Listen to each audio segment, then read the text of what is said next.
are received by Tunisia. And straight away looking for the space on the outside. Expect a little bit of pace from the Tunisians as well. That looked a little bit forward to me, but it looks like it's going to be the first try of this World Cup qualifier under the posts, and Tunisia are on the scoreboard. A good start. Well, Nejmadine. There's simple hands. They're sizing up the offense, the defense. Man up. This is the pass that we thought was slightly forward, but that's what broke the line, and the defender did not make his tackle, and it was a clean break all the way down to the try line.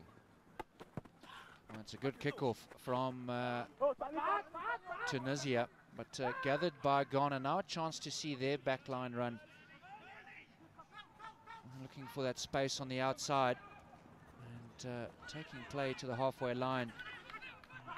Ghana just need to make sure they hold on to the ball as well. Now they got the numbers on the near side. Just got to get it through the hands. Question from Ghana on maybe another forward pass. Are they going to go all the way? And Hamdi. Oh, he was unable to put that down. Great defense there by Ghana, covering back and cross-cover tackle, making it cover defense there by Ghana. Super. Just before knocking the ball, Dirk, in this format, every game counts. They're going to rank the teams at the end of the day one and decide who's going to be in the knockout tournament. So every single game counts. I think that tackle was important for Ghana. They cannot afford to get too far behind in the scores. Well, made deep on their own try line. So someone's going to have to take the ball and really get some territory back for the Ghanaians if they're going to come back in this game. There's a little bit of space as they now out of their own 22. Look forward to some pace from the Ghanaians. I don't think this man's got it. He's chased down, but the support is there. Now on the outside. That looked a little bit high. So there's the touch judge just telling the defender, please be careful on that tackle. Great enterprising play there by Ghana. Great step and good pace, good support. The Tunisian number 10, Khalifa Najmedi, unable to keep the tackle safe, and Ghana has a chance to score after a tough opening 3 minutes. Well, for me, the key has been Ghana just holding on to the ball. There's a little bit of space, and that's good rugby from Ghana. Callistus will get in for the first try for Ghana. Callistus able to find that gap and put the ball down in the middle of the posts. Tied scores, Ghana-Tunisia. The game is on, and there you see good holding up of the ball there by Alexander Deponyo and Bosaka. Callistus able to dot down. Well, the question is maybe got to be asked on Tunisia's defense, because he did run quite quick. In Kampala is starting to tell on them. When they were in Nairobi and Kampala, they really had a hard time dealing with the conditions. They've been playing for 4 minutes, and maybe they're starting to breathe a little bit heavy, and that's why they were standing about over there. Well, Callistus was the man again with the intercept, and Tunisia under a little bit of pressure. There was the confusion. Let the ball bounce. The last thing you want to do in sevens rugby. Just a knock-on from... given the fact that it's early days, the weather is relatively warm, and Tunisia has a chance to try and get out of jail from the under-22, but Ghana has turned that over. Chance for Ghana right there. Well, the intercept was unsuccessful from Hytham, and now regathered by Ghana somehow. And an opportunity for them to put more points on the board as they enter the 10-yard line of Tunisia. If I was Ghana, I would avoid getting into the contact spaces. I think if they keep the ball in hand, they will be able to take these Tunisians left and right and maybe get some opportunities out wide. Tunisia looks a lot better in the short exchanges. Well, you talk about altitude. A player for the teams that are used to playing at altitude. I mean, you know how South Africa plays well at the Highveld. So Ghana able to maintain the ball possession. If he can pass this man, it's good go all the way. Is he going to make it? He does. Great fend there. The Ghanaian bringing it out in the center. Aninu Nasiru. bring the scores to 12-2, like Animu there, skinning his man, and then he's able to fend the other defender and make sure that he goes all the way, and smartly try to make the kick easier for his man, and lost his boot in the way, but it's a fantastic score at the halftime break. Ghana leading 12-7. Well, a deserved lead for Ghana, and after the first try they conceded, maybe a little bit lucky, not that we know everything, but it looked like a forward pass to us. Senegal ran away with the early encounters. Maybe just an opportunity for us to listen to what the two camps are saying. Nobody should catch you, all right? The World Cup qualifiers, Senegal, or rather Tunisia, would have had a chat on their shortcomings. They took a nice early lead in the first half, but Ghana's come back and had most of the possession and the territory towards the business end of that first half. And Tunisia, they got some work to do if they're going to come back in this game. Brilliant turnover there by Tunisia. As I said, they're a lot better in the short exchanges, able to turn it over with a good counter-ruck, and now they have an opportunity deep in the Senegalese half to see if they can bring themselves back in the game. Good fend there by Khalifa. They've got men outside wide.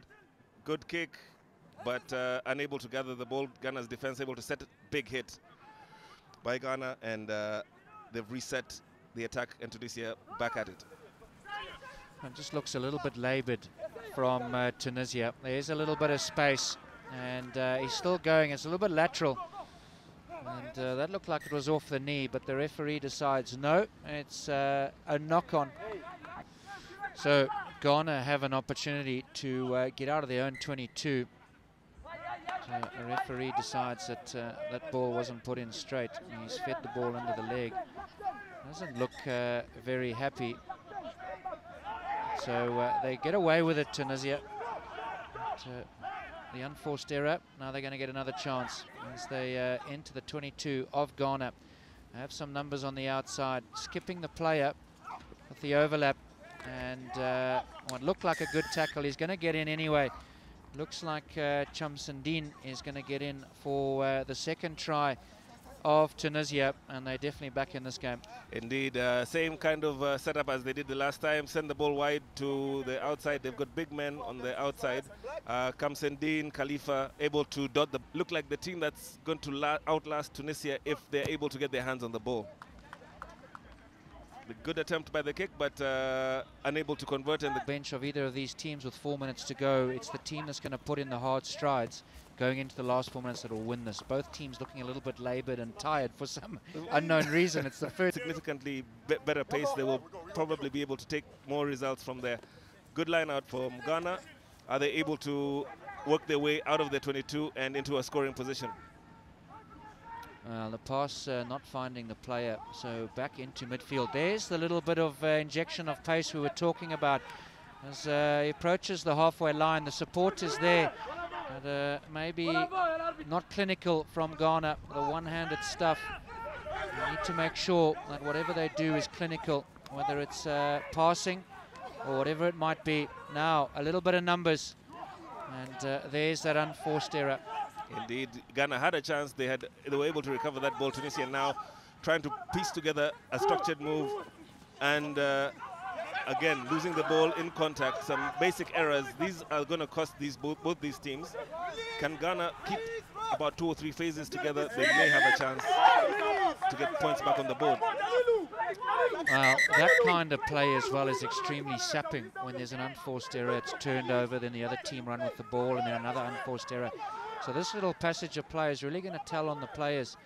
But again, just noticing no one's really injecting that pace. But there's the missed tackle, and he should go all the way. Will Hamza Saliman, and taking Ghana into the lead with 2 minutes to go. You can see how tired the players are, but a little show inside. To go 7 points into the clear. We've got about a minute and a half left in this game. If they're to get the result against Tunisia, they need to really manage this kickoff that's coming. But there you go, with Carlos with the ball in his hands. Show and go. Tunisia's fall for the dummy, drop off the tackle there, and as laboured as that was, he made it to the try line. Tournament. Well, this will be a test of their skill as well, because they have the lead, and probably deserved as well. But can they close it off? And that's good hustle. Offsides, says the referee. A ball was tapped, and then the man in front of the player picked up the ball. And now just an opportunity to either put the game totally out of their reach, or to just run down the clock. That was a critical error by Tunisia. Ghana now has possession of the ball with less than a minute left. All they have to do is keep the ball in hand and not do what they just did there, knock on. Is that called the commentator's curse, Adrian? You and your big mouth. But here's our last chance. And if we can get in here, we'll salvage a draw from obscurity. Here they come. Who's got the legs to go all the way? There goes the hooter. So this is the final play. Not really making any progress. That's good defense from Ghana. They've got to watch out on their discipline, because that's what's going to happen. Not 10 yards. So there should be another advantage here for Tunisia. Now approaching the 10-yard line. Little chicken wing offload to the far side.